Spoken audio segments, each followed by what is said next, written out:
Actually, we've achieved a lot of firsts in China. The first bottle of soy sauce, the first sunflower seeds, the first metal packaging, the first steamed bun, the first snack, the first sports drink. These are all things workers believe in.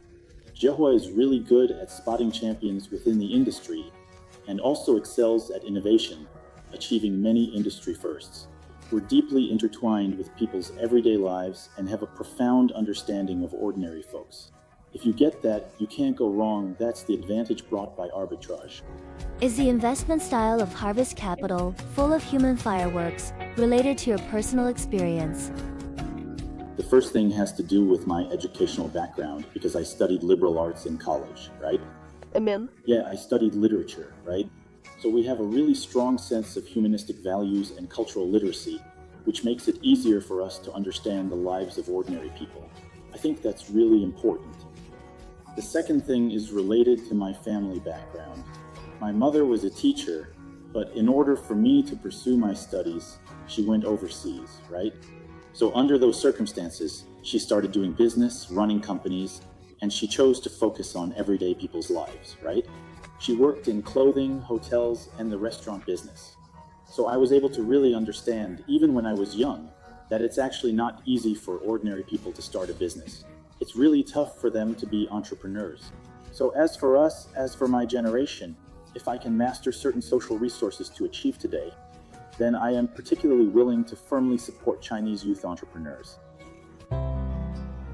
What is Harvest Capital's investment philosophy, and how do they choose companies to invest in? First of all, I think you need to be in a big industry, a major track or sector, because only in big industries can big companies emerge. Secondly, of course, you want to invest in those great companies within the major tracks. Not only do they need to be big, but they also have to be strong. If a company is just big but not strong, then I actually don't think it has much investment value. The third point is that you also have to invest in entrepreneurs who have the ability to learn and the confidence to grow, because you're really investing in people and in how well they can work together. After all, everything in the world is accomplished by people, and I think this is extremely important. If you follow these three main principles, then generally speaking, our choices and judgments won't go too far wrong. At Jiahua, we acquire companies to own them, not just to arbitrage.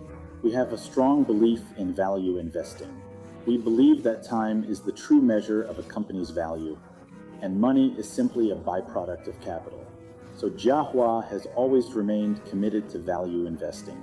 What aspects should be considered when building a national brand and a century-old enterprise? But if, like some of the old established brands in the past, or when we talk about national brands, we ignore the feelings of consumers and just try to win effortlessly, basically lying flat and expecting to win, then I think there's really no chance. That's a fundamental lack of respect and understanding for consumers and the respect they deserve.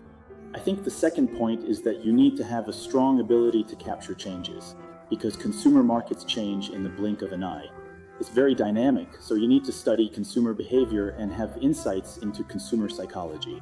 Only by building your product insights on a deep understanding of human nature can you create a supply system that truly has humanistic values. And also, running a business with the end in mind, truly providing products and good service for the market. Only this kind of business model can stand the test of time, allowing internet sensations to become enduring successes and classics to become timeless. But let me ask, in the world of business and brands, how many people can actually achieve this? So I think that in this process, so many time-honored Chinese brands and what we call intangible cultural heritage, it's really a pity.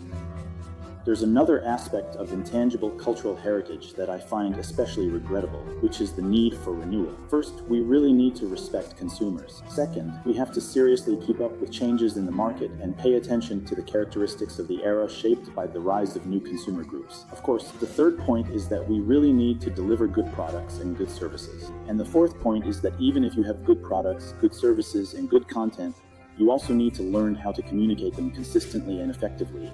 I think this is extremely important. Kodler once said that some retail can become media, and some media can become retail. If you can't communicate effectively, how will the market ever know that you have good products or good services?